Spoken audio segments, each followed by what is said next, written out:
तो दोस्तों, आप कहां से मेरी वीडियो देख रहे हैं कमेंट करके जरूर बताएं। चलो अब सीधा आज की कहानी शुरू करते हैं। जंगली सुअरनी के पीछा करने से बचने के लिए जेम्स को नई जगह पर रहना पड़ा। उसे एक गिरे हुए पेड़ की जड़ें दिखी जो इतनी बड़ी थी कि वहां एक शेल्टर घर बन सकता था। सबसे पहले उसने जड़ों के पास की डालियां साफ की क्योंकि उसे सुअर से बचना था। उसने मिट्टी में लगभग 1.5 मीटर नीचे खुदाई की ताकि दीवार मजबूत बने और सुरक्षा रहे। इतने में बर्फ गिरने लगी और कुछ ही देर में पूरा जंगल सफेद हो गया। जेम्स ने काम की रफ्तार बढ़ा दी। उसने जड़ों को काटा और जंगल से लकड़ियां लाने गया। लकड़ियां मिलते ही उसने शेल्टर का ढांचा बनाना शुरू किया क्योंकि पेड़ की जड़ें पहले से ही दीवार की तरह थी। उसने लकड़ियां जड़ों और मिट्टी की ढलान के बीच रखी ताकि वो छत का फ्रेम बन जाए। लेकिन छत के लिए लकड़ी कम थी तो वो फिर से जंगल गया। वहां उसे छोटे छोटे पैरों के निशान मिले, मतलब जंगली सुअर पास ही थी। जेम्स ने जल्दी से खुद को छिपा लिया। जब सुअर चली गई तो वो फिर से लकड़ियां लेने निकला। थोड़ी देर में छत का फ्रेम तैयार हो गया। उसने लकड़ियों को नुकीला करके जमीन में गाड़ा, ऊपर छोटी लकड़ियां रखी और उन्हें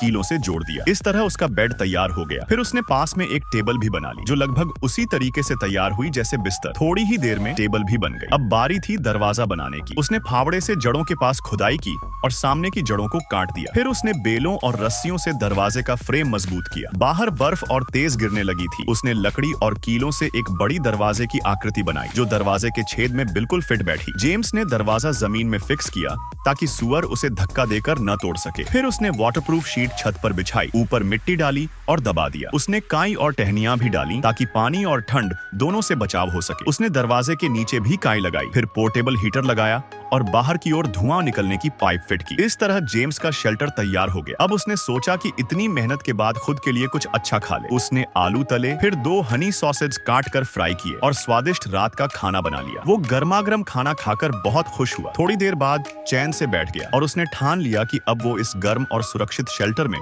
पूरी सर्दियां यहीं बिताएगा।